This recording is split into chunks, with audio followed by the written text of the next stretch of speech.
Good afternoon. Please take your seats so we can begin. Welcome to the closing session of the 2019 National Governor Association Summer Meeting. Thank you all for coming. Certainly hope you enjoyed your time here in Salt Lake. Governor Herbert, again, I express my profound appreciation to both you and First Lady Jeanette for the warmth of your hosting, for the choir, for Donnie and Marie tonight, every step of the way. Please give the good governor and the First Lady a round of applause.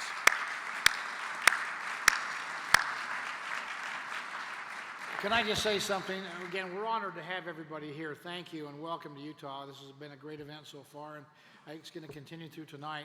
And I appreciate the little gift I just got from my good friend, the Governor of Montana. It's a monocle.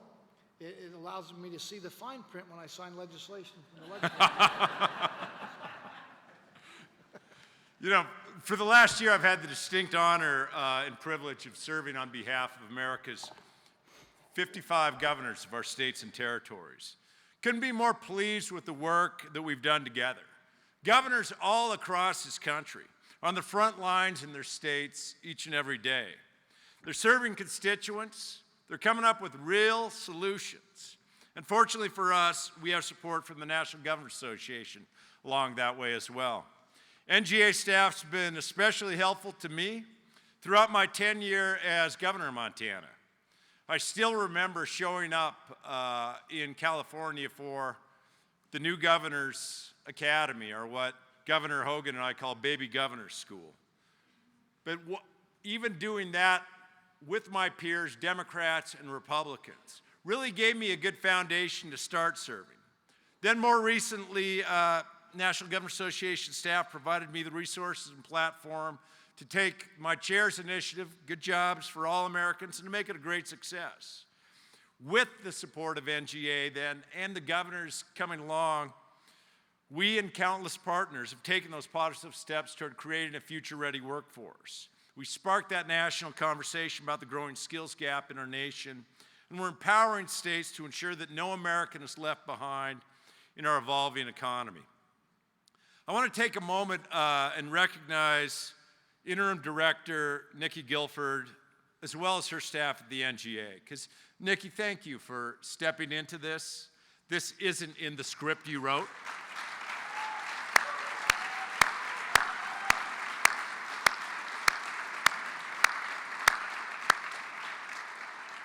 But for those of you that also don't know, that Nikki was going to be transitioning from NGA and working for Governor DeWine, and had planned on doing that long before we asked her to be the interim executive director. And you really have been a star, so thank you.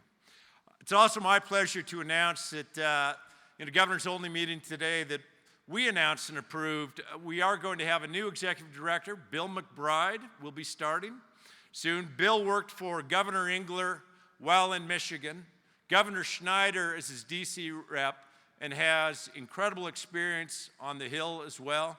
I think that Bill McBride is a person that's really well positioned to take National Governor Association to serve the voices of the 55 governors as we go forward. So thanks so much, Bill, as well.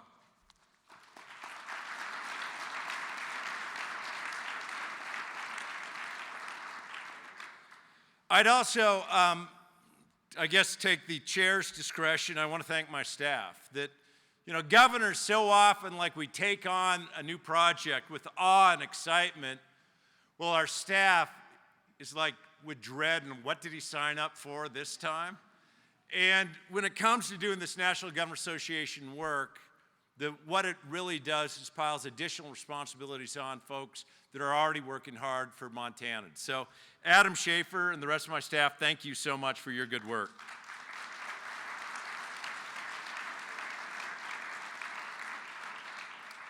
And almost finally, I'd also like to thank my fellow governors for supporting me throughout this exciting journey. I couldn't have done it without you. When you sign up for NGA leadership, you really do sign up for not 1 year, but 2 years. I served as vice chair under former Nevada Governor Brian Sandoval. And then I've had as my vice chair Governor Larry Hogan. And both of working with them, I think, have made me both a better governor, a better leader, and a better person. thank each of you as governors when you've provided input on both what National Governor Association can be and should be, and thanks for the support of our initiative. And thanks for what you're doing every day, because it does give me great pleasure that at a time when political divisiveness seems to distract from what's being accomplished, that you all together, and NGA really does allow that platform to look past our politics, work side by side to make each of our states and our nation a better place. Over the last couple days, we've certainly shared best practices, we've learned from each other, enjoyed one another's companies, but also, importantly, we've listened to one another and respected one another. Our governors continue to show that we truly are the United States of America. It's a bittersweet day for me in many respects as I pass the baton to the new NGA chair, but I'm more than confident in my friend Maryland Governor Larry Hogan. Governor Hogan's really already shown his strong leadership, putting us all into this organization while serving as vice chair, and then jumping into this chairship head first. It's also my honor to announce that New York Governor Andrew Cuomo has been elected as the vice chair of NGA. I'm confident that Governor Hogan and Governor Cuomo will continue our long and important legacy of bipartisanship. So join me in congratulating Governor Larry Hogan, Vice Chair Andrew Cuomo, and each member of the new executive committee.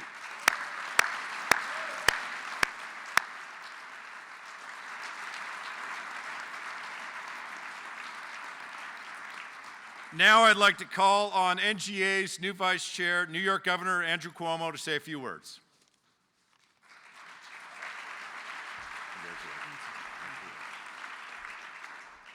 Thank you very much. Let's give Governor Bullock another big round of applause. Thank him for his leadership. We are all excited that Chairman Hogan, I like chairman better than governor in some ways. Chairman Hogan is taking over the helm. He has already demonstrated his commitment, his energy, his effort, and his achievement. Let's give Chairman Hogan a big round of applause.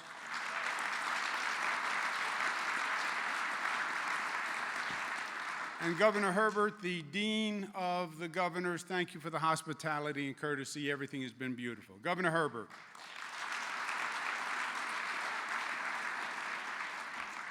I am a New Yorker, so I know you expect a blunt New York-style assessment, and I don't want to disappoint, so here it is. Washington is a political mess.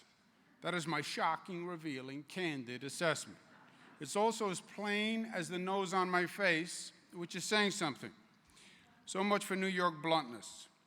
Because in the case of Washington, the truth is obvious to all. Washington is in a state of political paralysis. And that paralysis has stymied functionality. I was speaking to a congressman the other day, and I was saying, you know, we need Washington to work. I can't do my job without Washington working. And the congressman said, well, we've been making progress recently. And I said, Congressman, progress is a relative concept. Did you ever hear the story about what the snail said when it went for a ride on the turtle's back? Whee! Yeah. So Washington has been making progress. Not enough. Don't get me wrong, governors are also good at political pontification, and we have our own political battles, but we also have a day job. We have to keep the lights on, we have to balance a budget, and we have to respond to daily needs. Governors cannot filibuster to solve the opioid epidemic. We can't take a recess to educate a child, and we can't rely on a parliamentary point of order to build a road. Governors must deliver. Justice Brandeis spoke about laboratories of democracy. We're beyond that now. Yes, we are still laboratories of democracy, but states are now factories of democracy. And we are hospitals of democracy, and schools of democracy, and airports of democracy, and roads and bridges of democracy, and emergency managers of democracy, and the job generators of democracy. States have no choice but to proceed on their own the best they can to be the most functional unit of government. It's hard, it's not ideal, It's not the intended design, nor is it sustainable long-term, but it is essential today. How long the political paralysis lasts in Washington is anyone's guess. This is not the first time there's been a strange illness in Washington. In the 1830s, there was a cholera outbreak. In 1865, there was typhus. In 1918, there was influenza. Let's just hope this condition passes faster and with less pain. But the governor's job is to deal with the here and the now. And today, the burden falls to us, the states, to get results, to help people to better lives, to solve problems, and to make progress. That is what it is all about at the end of the day. And at the same time, I believe that is the best antidote to the Washington paralysis, to reduce the anxiety, the anger, the fear, and the division that has caused the paralysis in the first place. Working together, as seemingly simple, but as extraordinarily profound as that concept is the cure. As President of the United States in 1908, former Governor, New York Teddy Roosevelt, convened the nation's governors to Washington because he understood the states' roles in the essential notion of federalism. And that was the initiation of the NGA. It may have taken 111 years for a New Yorker to become vice chair of the NGA. I don't take it personally, but I couldn't be more proud to be part of the team. Never before has there been a more important time to use our collective strength as governors to show how to lead this nation forward. Never has there been a more important time to show the people of this country that we can still find commonality and there is still a collective, and unity is not an illusion. The NGA is, in many ways, the only national vehicle that can do it. The NGA led the way in 1908, and together, the NGA will lead the way once again. I look forward to working with each and every member of this distinguished body. Thank you.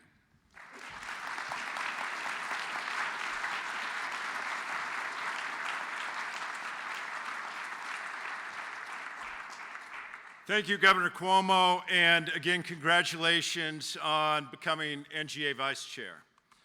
I started my tenure as chair with respect for Governor Hogan. I end my tenure with not only respect, but also with trust, admiration, and a sincere friendship. Governor Hogan, thank you for all of not only the support you provided me, but all of the governors over this last year. Thank you for your tireless dedication as well as your staff. And please come up because it's time for not only the transfer of a gavel, but then I made sure, not that you'll be able to see it from out here, the shape of Maryland, Governor Hogan, NGA chair. It's made out of a little barbed wire from Montana. Very nice. Well, thank you. Thank you very much. Okay, not yet. And with that, the chairmanship is yours. Congratulations, my friend. Congratulations, Steve. Hold on. Before you go, just really quickly, I want to again thank Chairman Bullock for his incredible leadership over the past year. His initiative on better jobs for all Americans was a tremendous success. I want to thank you. You've been a great partner to work with. It's been fun being your wingman. And we all thank you for your leadership. I have a few gifts for you. You know, I know that you've got a lot of cowboy boots. You can never have enough, but boots are made for walking. So we got boots in here. Oh, no way. We have a great company in Maryland called Under Armour. And we know that you're not just walking, that you're running. So I've got purple NGA Under Armour running shoes and a whole bag of great goodies from Maryland that you can't get in Montana. So thank you so much, Thank you. Steve. Yeah, absolutely. That's pretty darn cool. Thank you.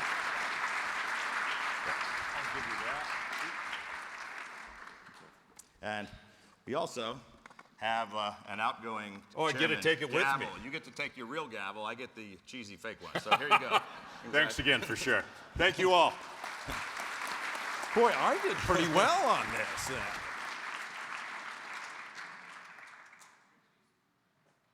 Please turn your attention to the screens as we will play a short video about the next Governor's Chair's initiative. It's been an honor to serve as chair of the National Governors Association, with Governor Hogan as my vice chair. Governor Hogan has a proven record of working across the aisle to get things done. That's why I'm glad he's launched an initiative on infrastructure, because both sides must come together to address this issue.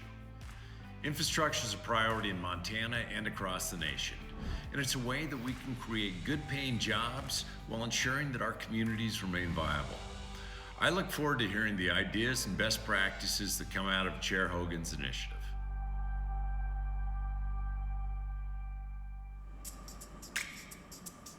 It's only when the partisan shouting stops that we can hear each other's voices and concerns.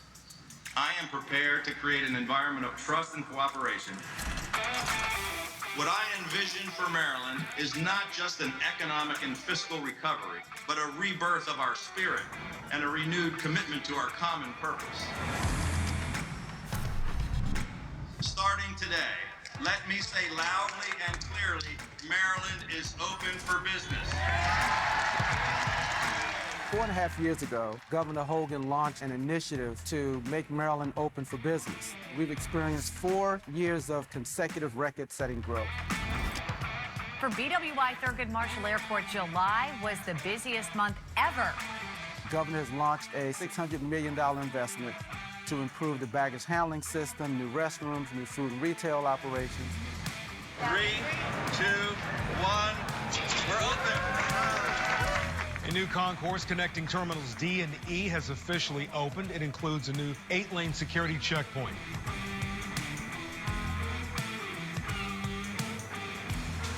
Since I've been governor, we deepened the port, so it's one of the only deep water ports that can handle the biggest ships in the world that are coming in there, dramatically increasing the viability of the port, increasing jobs, increasing the revenues to the state. The confidence level and the support that the Hogan administration has provided, understanding there is a true partnership and understanding of what drives business. And the market has responded incredibly well, a growth of almost 90%, with almost a 9% annual growth rate. Governor Hogan recognized for the Washington metropolitan area that Metro is the lifeblood of our system, lifeblood of our economy. The Purple Line project providing rail transportation between the state's 2 largest counties. And he worked aggressively with me and other local leaders across partisan lines. You got a white Republican governor. Hey, he act like a regular human being to me. We operate, man, off of friendships. It is what it is. You know, we making it work. In my state, it happens to be a more than 2-to-1 Democratic state. I'm a Republican governor. My legislature is more than 2/3 majorities of the opposite party. We got together not only with the Democrats in our legislature, but with our local governments and the federal government and the Trump administration for the largest P3 transit system in North America. It's really a prototype of what we can accomplish to move transportation infrastructure across America.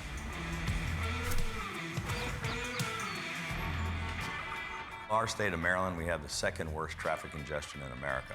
It's just parked. The cars are wall to wall, and I can't get across if I'm trying to take a left. Folks are actually spending their lives sitting in soul-crushing traffic. Not for the faint of heart.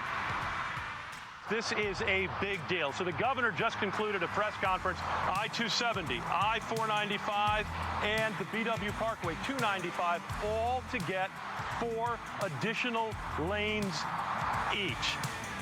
This is a public-private partnership, a $9 billion project where we get private sector investment without the need to raise taxes on our citizens.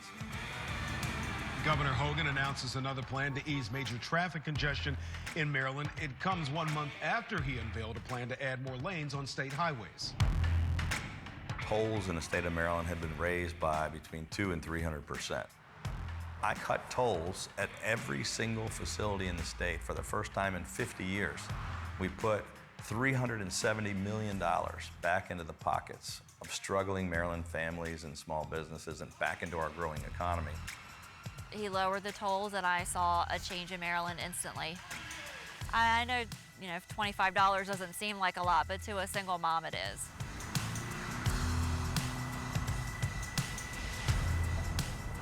Our most important natural resource is the Chesapeake Bay. It's really a national treasure. Pollution doesn't respect political boundaries. In addition to a strong investment in the environmental infrastructure, the governor wasted no time in helping to broker a historic agreement between the environmental community and the agriculture community. The Bay is now the cleanest it's been in recorded history. 100 years from now, I want Marylanders to say that this was when Maryland's Renaissance began.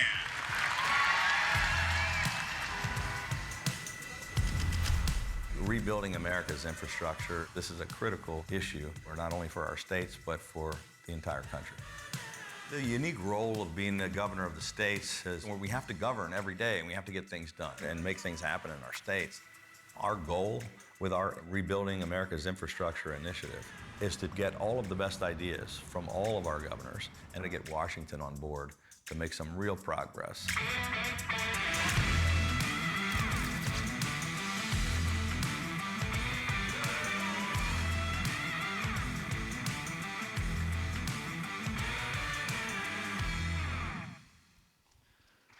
Please welcome back to the stage the new chair of the National Governors Association, Maryland Governor Larry Hogan.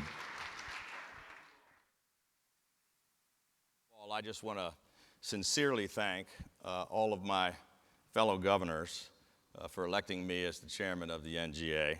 I'm so honored to have this opportunity to lead the nation's governors over the next year. And I can remember going to my very first seminar for new governors, or as Steve and I like to call it, the Baby Governor School, back in 2014 after I was first elected. And I didn't know any of the governors, and I can tell you that it was hard for me to tell the Democrats from the Republicans. And I realized right then how special and how unique this organization is. The NGA is not just about representing America's governors, it's also about what America's governors represent. While partisanship and dysfunction have consumed Washington, in states all across the country, governors are working together in a bipartisan way, showing real leadership, making real progress, and finding real solutions to the serious problems that face us. Our nation's governors on both sides of the aisle are finding new ways to innovate, to reform, and to drive the debate. 4 years ago in Maryland, I committed to usher in a new era of bipartisan trust and cooperation, where the best ideas could rise to the top, regardless of which side of the aisle they come from. I pledged to govern with civility and moderation, and to avoid the attempts to drive us to the extremes of either political party. And that common sense pragmatism has guided our path forward and the path of other governors across the country on so many of the biggest challenges, like healthcare, education, and the environment. We have sought out common sense solutions and gotten things done. One of the things that makes Americans so special, so exceptional, is that when we see something that's broken, we fix it, or at least we try to. And like so many of you, I'm fed up with the angry and divisive politics that is literally tearing our country apart. In Washington, people in both parties seem to be moving away from common ground and away from progress. But over the next year, the nation's governors have an opportunity to prove that there is a better way to govern. In the states, there are leaders who are willing to work together across party lines to take on the big problems. And let's begin with something that is fundamental to our economy, to our environment, to our way of life. Today, I'm launching my initiative, Infrastructure, Foundation for Success, which will focus on rebuilding, repairing, and modernizing America's infrastructure in ways that will grow our economy, create jobs, and meet the needs of the 21st century. This initiative is comprised of 4 main pillars: relieving congestion to boost economic competitiveness, eliminating red tape and integrating smart technology, protecting America's critical infrastructure, and financing and leveraging private sector investment. In Maryland, we've taken a balanced, all-inclusive approach to infrastructure. We've moved forward on nearly every single one of the highest priority transportation projects in every single jurisdiction all across our state, an unprecedented and historic investment in transportation infrastructure, in both transit and in roads. We have 800 projects totaling more than $9 billion that are currently under construction in roads, bridges, tunnels, all across the state. We've repaved more than 1/2 of our entire state highway system and invested $150 million in innovative traffic congestion solutions, smart technology, and cutting-edge smart signalization networks. We invested a record $14 billion in transit, including starting construction on the Purple Line project in the Washington Capital Region, which is a partnership between the federal government, the state and local governments, and the private sector, and which is the largest P3 transit project in North America. Just a few weeks ago, we approved the largest P3 highway project in the world to relieve traffic congestion on I-270 and I-495, the Capital Beltway. The Baltimore-Washington International Airport continues to be the #1 airport in the region in passenger traffic and is one of the most convenient and efficient airports in the nation. The Port of Baltimore handled more than 10 million tons of cargo for the 3rd straight year and is continuing to break records thanks to our dredging efforts, which have given us the ability, as the video said, to serve the largest ships in the world. My fellow governors all across America have many similar success stories to share. In states all around the nation, they're upgrading roads and bridges and mass transit. They're improving airports and ports and fixing water systems. As NGA chairman, I intend to highlight the great work of all of our governors. And we also plan to bring together thought leaders from government, business, nonprofits, and academia to come up with new ideas and innovative solutions in order to help solve the infrastructure crisis in America and to help our nation's governors drive action from our leaders in Washington. Ladies and gentlemen, despite all the wedge politics and petty rhetoric, I truly believe that what unites us is greater than that which divides us. And to those who say that our political system, like our infrastructure, is too broken and can't be fixed, I would argue that America's governors have already shown a better path forward. And if we can accomplish it in our states, if we can set out to fix and rebuild what's broken, then there's no place in America where these very same principles cannot succeed. And we're going to get to work right away, in fact, right now, with a great panel of 4 incredible panelists. Tom Farrell, the Chairman, President, and Chief Executive Officer of Dominion Energy. Terry O'Sullivan, the General President of Laborers International Union of North America. Bill Calhoun, the Vice Chairman of Clark Construction.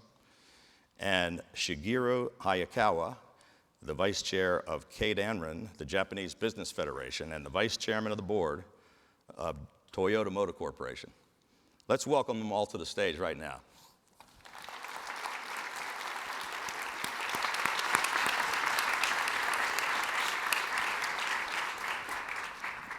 Governor, how you doing? Good to see you.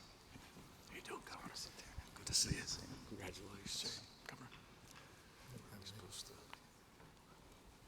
Here, I guess. That was a quick transition. Well, thank you all so much for joining us, distinguished panel.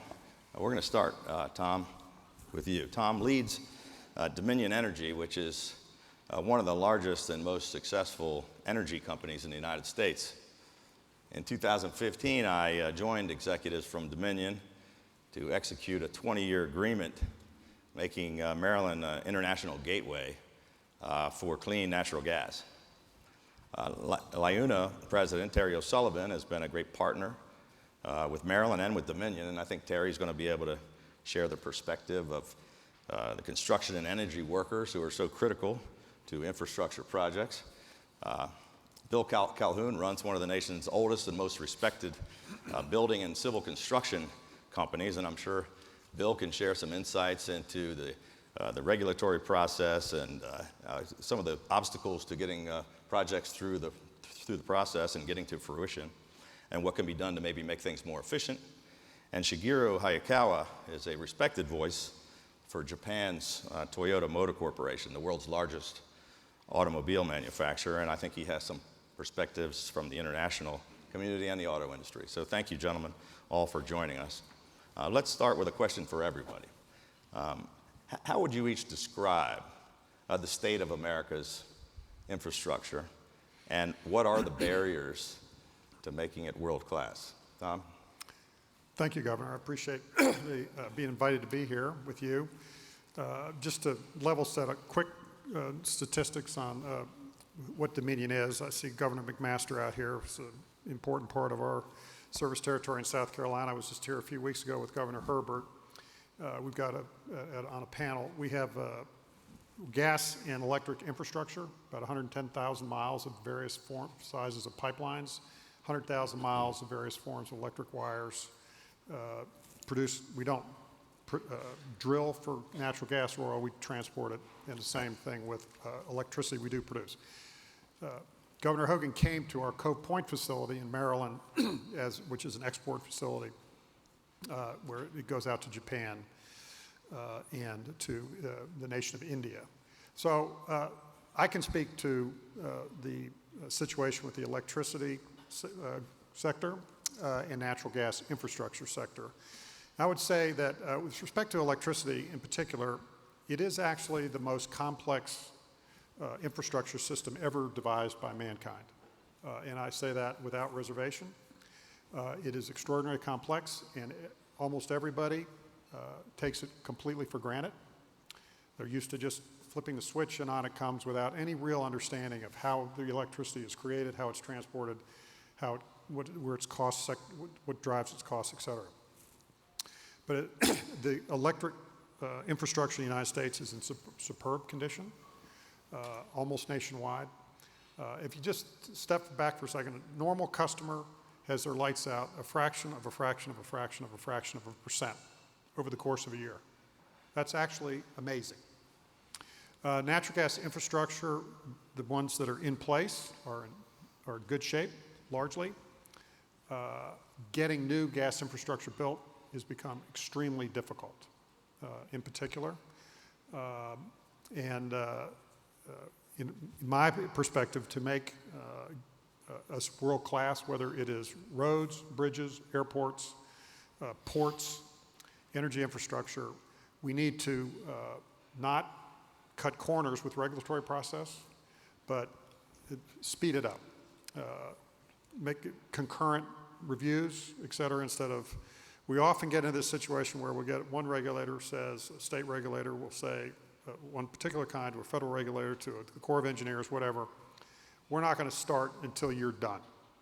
And when they say, well, we're not going to start until they're done. And so you end up in a 3, 5, 8, 10-year, literally, process. The facility we built at Cove Point took us 2.5 years to permit, 3 years to build. It's the largest infrastructure project in the history of the state of Maryland. Now, the only reason that we got it done 2.5 years is because we had an existing facility already there. The tanks, the pipeline, the terminal, the pier was already there. That normally could have taken at least 5 years to get permitted. I say that had something to do with the governor, but I'm just kidding. Thank you. Terry, what do you say? Well, again, congratulations to you, Governor, as well. I proudly live in the governor's state. And we're darn proud of you, not only as governor, but being the chairman of the National Governors Association. Thank you, Tim. I first want to say the relationship that I have with Tom and with Clark is unbelievable. We're job creators. My members, I have over 500,000 men and women who proudly call themselves laborers that build the roads, the bridges, the tunnels, the energy and water infrastructure across the United States, actually in Canada as well. In general, I think our transportation infrastructure, I think the grade of a D+ speaks to itself from the American Society of Civil Engineers. I am encouraged by what governors are doing, and I'm appalled at what Washington, D.C. is doing. I think one of the things they could do to fix it is take a page out of the governor's playbook about how you work together, how you make financial commitments and decisions to rebuild that crumbling transportation infrastructure. And I might add, and it certainly would be no surprise to you as a labor representative, providing quality jobs, pathway to a middle-class way of life. And that's what infrastructure does. Not only helps the economy, not only helps jobs, it helps us position ourselves for the future. So I think it is disgusting that we get a grade from a very reputable group for a D+, and that we have a lot of work to do. I commend your effort. Your first effort is going to be on infrastructure.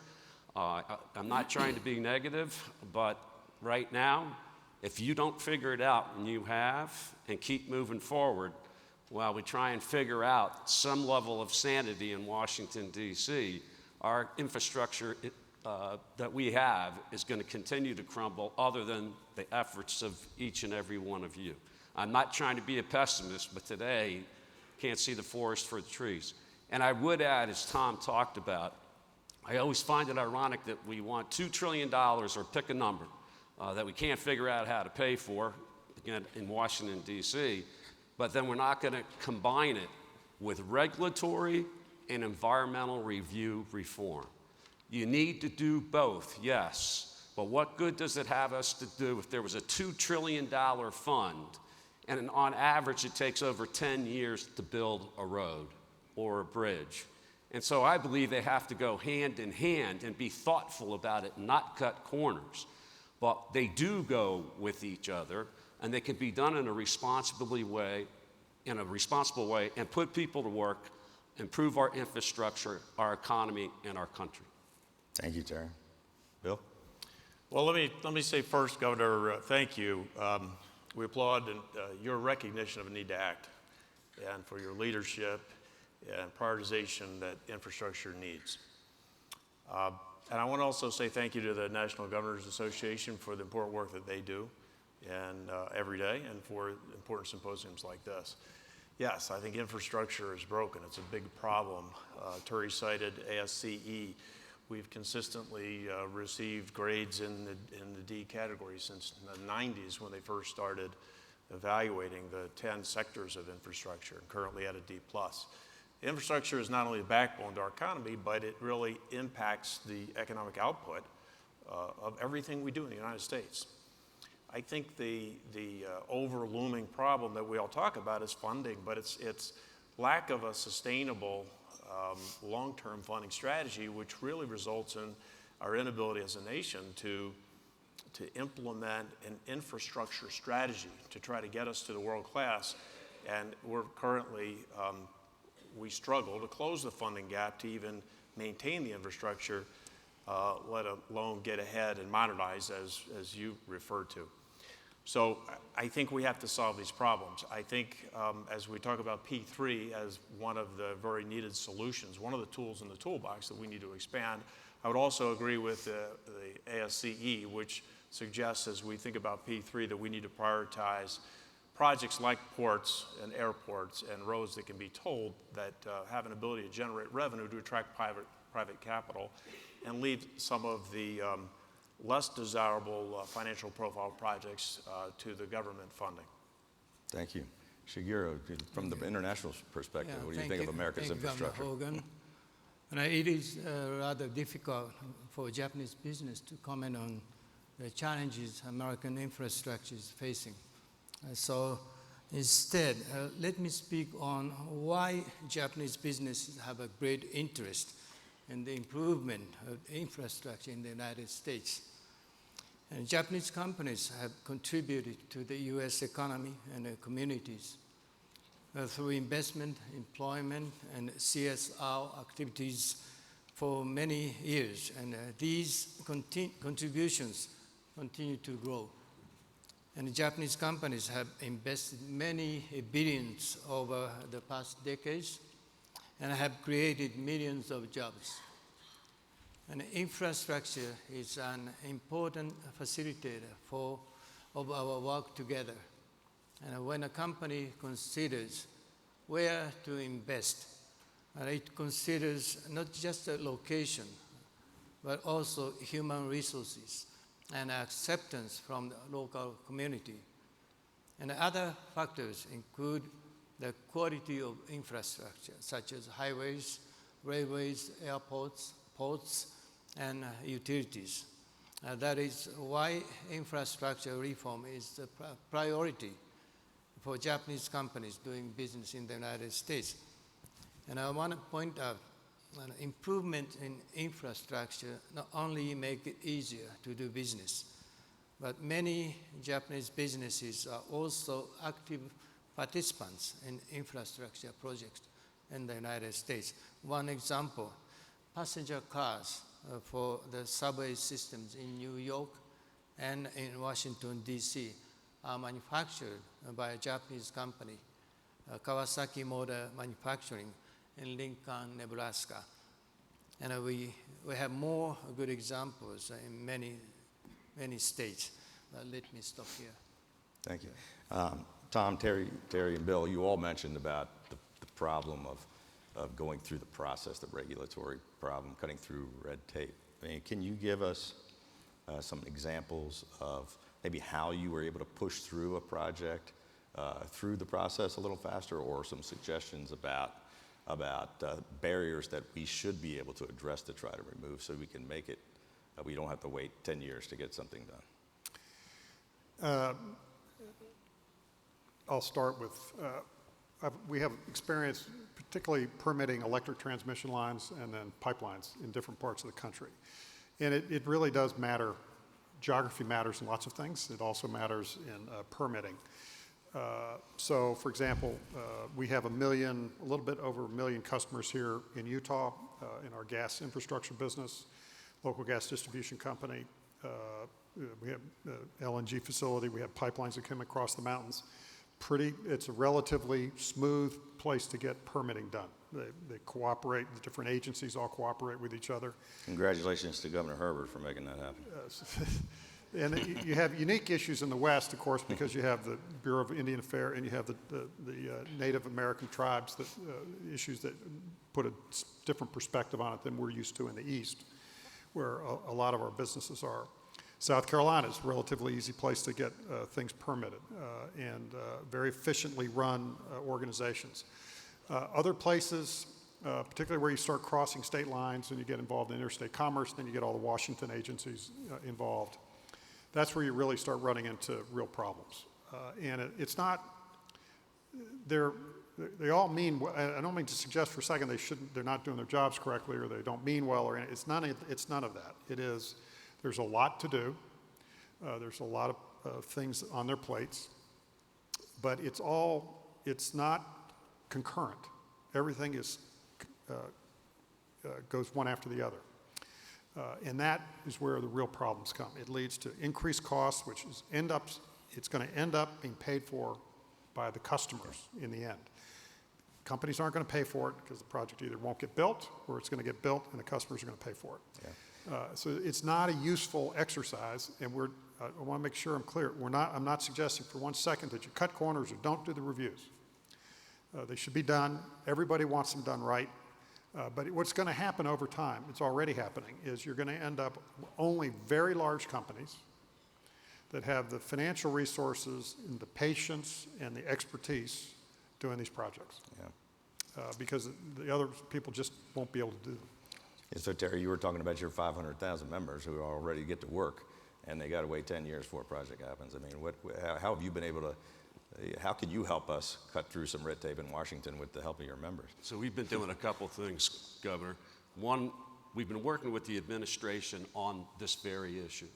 And we've also been working with Senator Dan Sullivan from Alaska, who has put forth a bill as far as expediting the permitting process. So legislatively, we're working with individuals in DC that understand that just having money isn't going to solve the problems if we can't expedite these projects.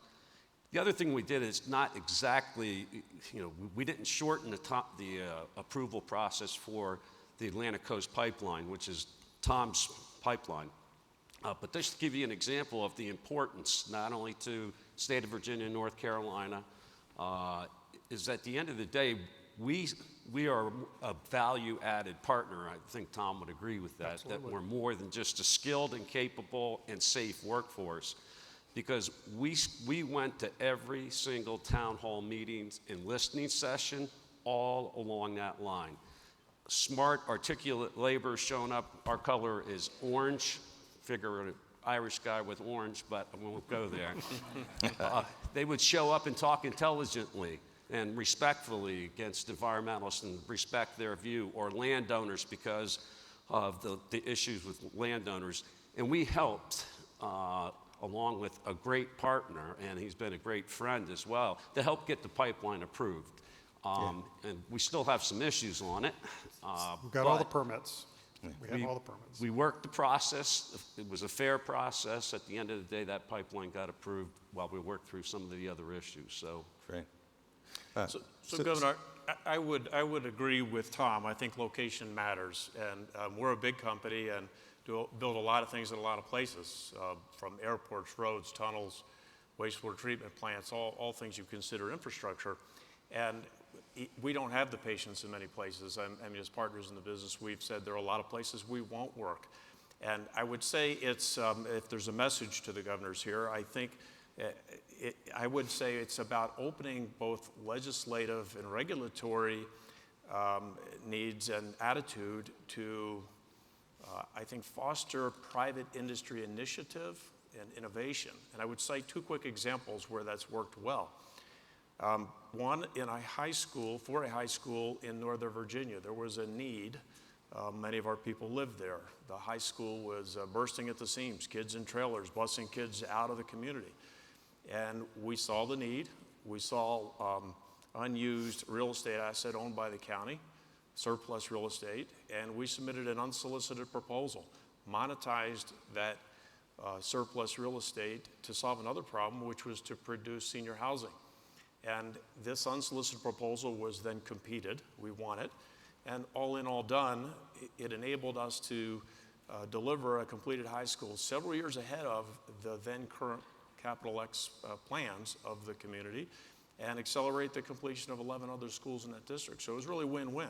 And the other example, so this is an unsolicited proposal. So it's open the regulatory and legislative and attitudinal approach to allow unsolicited proposals. And the other one I would cite is allow innovation in the form of ATCs or alternative technical concepts and design build work. And in the great state of Maryland is a great example there in the inter-county connector, where during the procurement, it was a design build procurement financed by the state.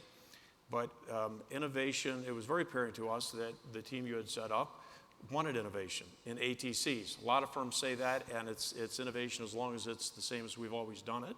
But that was not the message we received. And through on-board reviews, pre-submittal of our proposal, we got thumbs up or thumbs down as to the basic desirability of the ingenuity that we were trying to bring forward to differentiate. And as a result, we came up with an engineering ingenuity that eliminated 11 elevated structures on the highway for a greatly reduced first cost and a much better long-term life cycle O&M profile of that project as well. So the openness to innovation incentivized us to really put the money into differentiating ourselves to win the job. And I think these are both two examples of, when you think of red tape, how you cut through it. These are two ways that could cause us to get excited about working in new places. Thank you. So Japan has some of the most innovative and well-maintained infrastructure in the world, and I'm excited to be leading a delegation of governors to Tokyo. But I'm anxious to hear from you about maybe some of the secrets to Japan's success with building world-class infrastructure. How can we learn from you, and how can companies like Toyota have you been involved? I believe Japanese businesses can contribute to renovate the infrastructure for higher quality and resilience, and by providing innovative technologies and know-hows. And one example is U.S. Customs and Border Protection and the Transportation Security Administration and airlines like Delta have partnered with NEC Corporation to use its facial recognition technology at airports.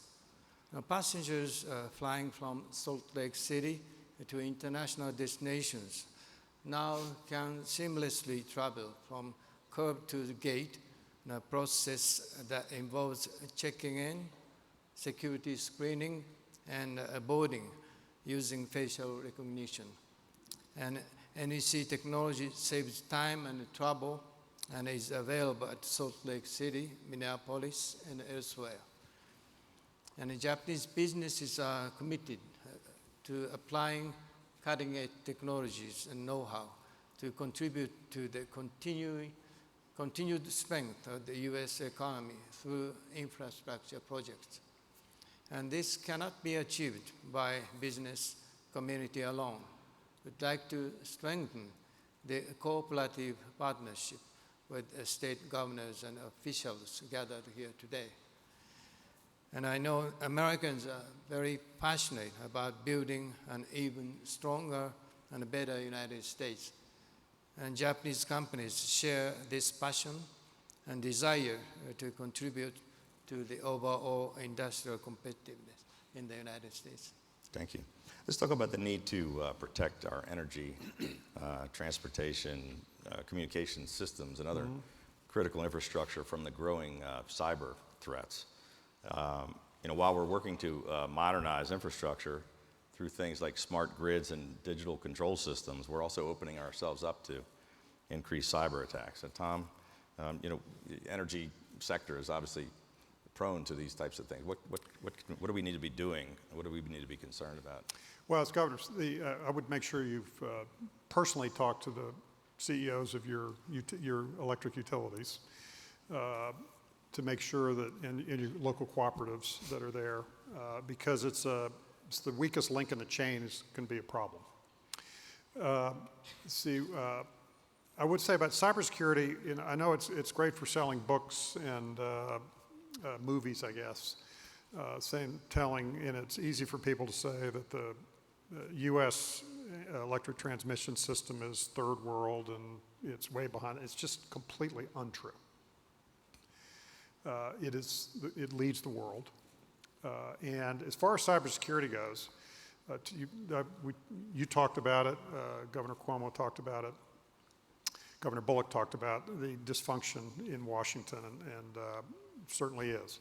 But I would say on this particular topic, some of our electric customers include the Pentagon and the CIA and a number of other agencies that they don't even say all their letters together out loud in the Virginia, Washington suburbs. So there's most of them are in Maryland, but yeah, there's a few in Virginia. And by the way, Maryland's a place to get permits. We would never have gotten permits in 2 years in any other state that we did for Cove Point. But I would say your electric utility is attacked, cyber attacks, thousands of times every day, in all sorts of forms. And the issue is and they're going to attack, and the issue is what's happened, how many layers of defense do you have inside your system, because you obviously don't want them to be able to get into your control room and affect your grid. But on this issue with Washington, there is very good cooperation. It started in the Obama administration, it's continued in the Trump administration. among the Department of Homeland Security, the Department of Defense, the Justice Department, and the Department of Energy in the electric utility industry. We have a joint task force called the ESCC, and we meet, and I'm required, I have a top secret clearance, and most of my colleagues do, several other in my company, so that the most important thing is sharing of information. If we don't know something's happening and somebody else does know, we need to know. But the cooperation on this topic at the national level has been very good, in my experience. Thanks. Thank you, Tom. Private sector capital can help, and we've done this in our state. Others, I know it's a controversial topic with some, but private sector capital can help finance infrastructure projects, and there's billions of dollars that's out there looking for projects to invest. And Terry, I know that LIUNA sees the promise in P3s. How can labor be a part of the solution, and how can governors work to engage unions in their states on this issue? So I would say engage us early on because we can be helpful and will be helpful. Our union believes this, that there is no single solution to the funding of our infrastructure needs, and that every option should be on the table and assessed, and we build a platform that may have multiple levels, whatever it may be. Certainly, we believe and engage and invest in public-private partnerships. If they're done right, we not only support them, we invest in them. And here's how unions can help. I mean, we have close to $100 billion in our pension funds, and we're just one of the building trades unions. Through ULICO, which is a union-owned insurance company and financial services company, we invested in the JFK, Governor Cuomo's not here, but JFK Terminal 1 project. We put $150 million in, and it's $13 billion worth of work. So not only are we going to get the returns on our investment, double-digit returns, but we're going to put people to work in good middle-class jobs. We were part of the team on the Purple Line. Our team didn't make it, which is neither here nor there, but we were going to invest in the Purple Line as well. Water is a big thing for us. Across the country, I'll only pick one because I don't be taking up everybody else's time. Rialto, California, we were approached by the city because they wanted to build a new wastewater treatment facility, $170 million. We built it for them. We're obviously operating it under a public-private partnership agreement, and it's working extremely well. And the last, and I think that both LIUNA and Clark are looking at the privatization of the PG public schools. I think there's going to be 5 to 7 schools that they're talking about, $350 million to build those schools and to operate them, not from a teacher perspective, but from an operations perspective. So to us, it's nothing new. I mean, we've also invested over $18 billion in our construction loan program, generated over 630,000 work hours for the men and women that we represent. So we're not threatened by them. They can be done the right way.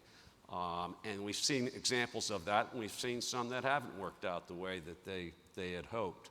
But we see it as an option that we choose to engage in and invest in where appropriate and put our members to work on.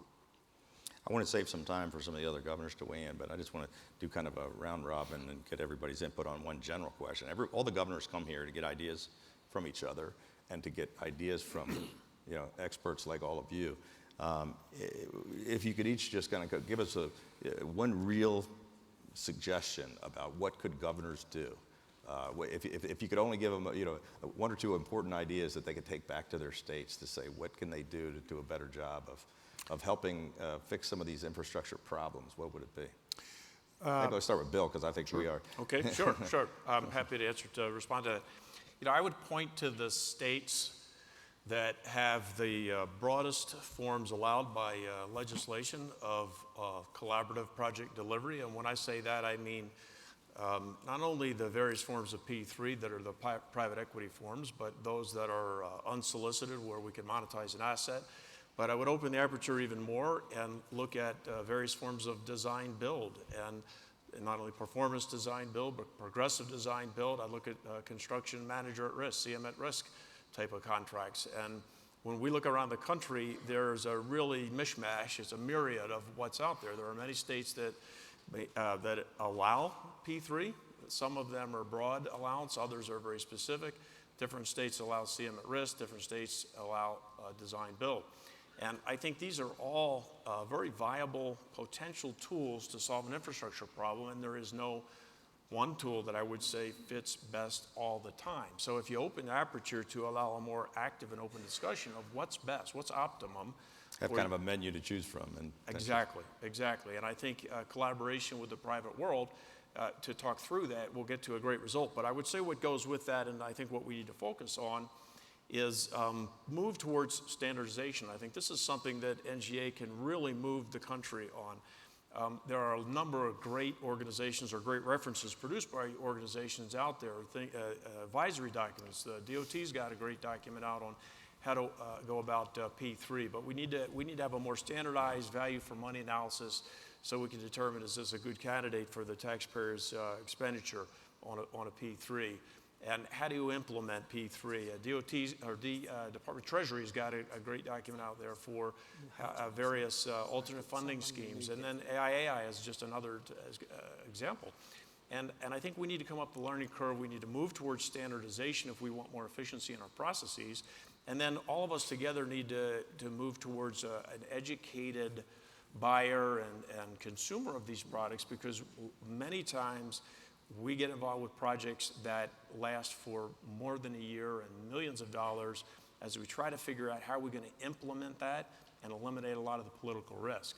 And so, and I would tack on to all of this, the political risk is something that is going to become an increasing problem as we ramp up the P3 solution world. Many of us have chased jobs that a year or more into a project, the basic funding mechanism, be it availability payment or tolling or whatever, is rejected after we've spent millions of dollars. Yep.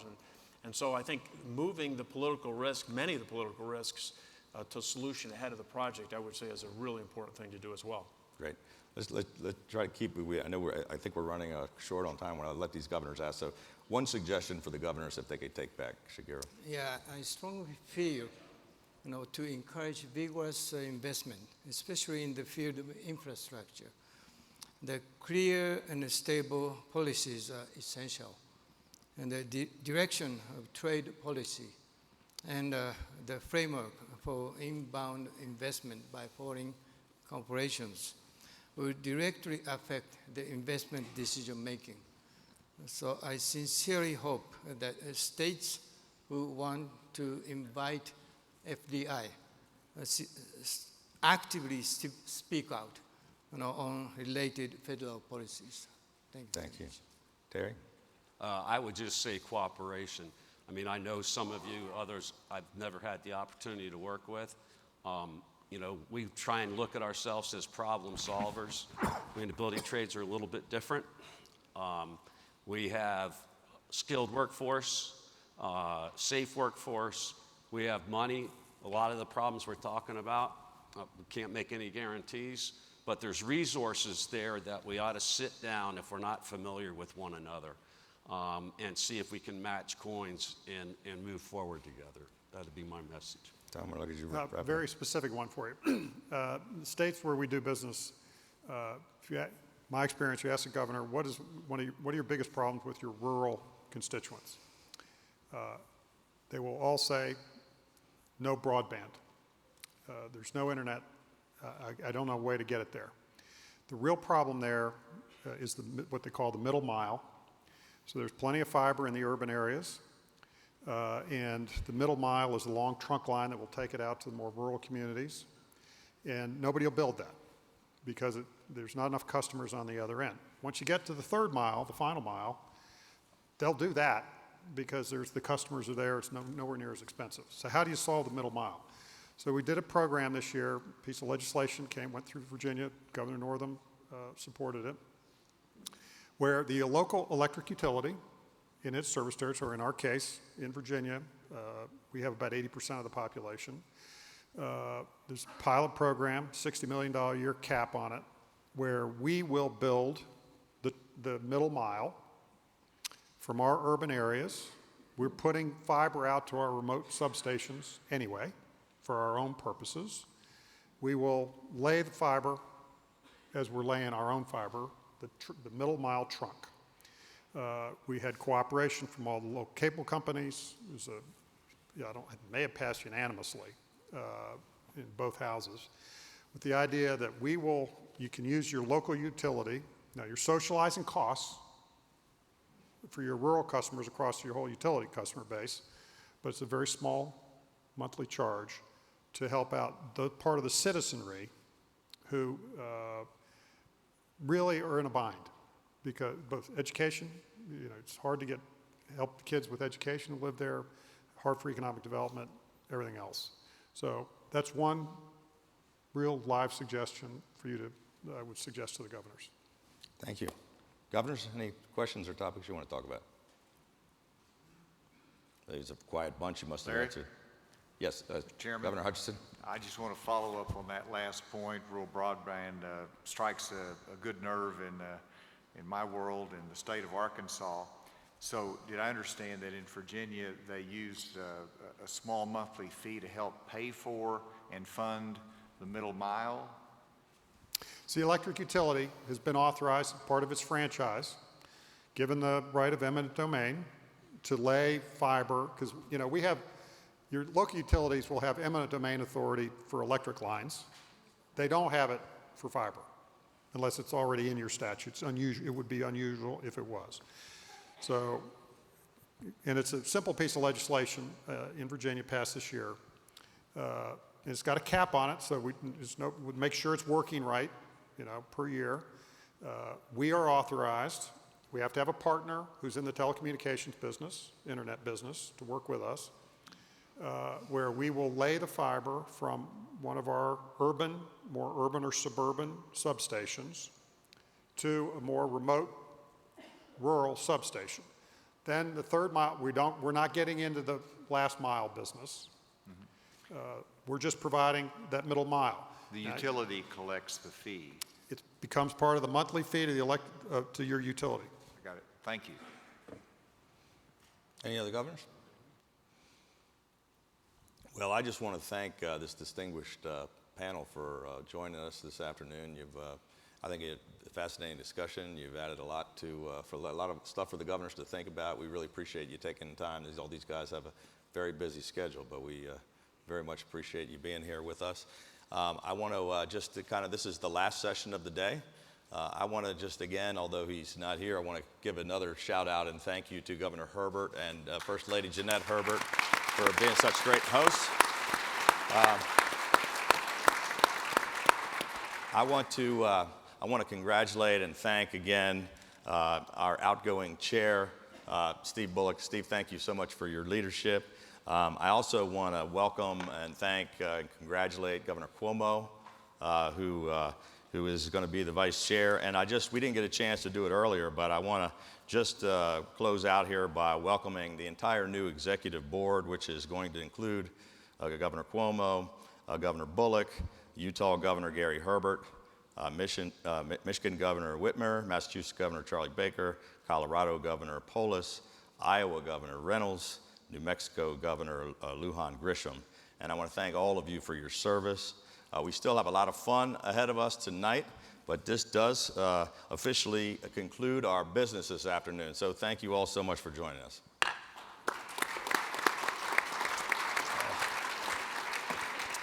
Terry, good to see you. Good to see you.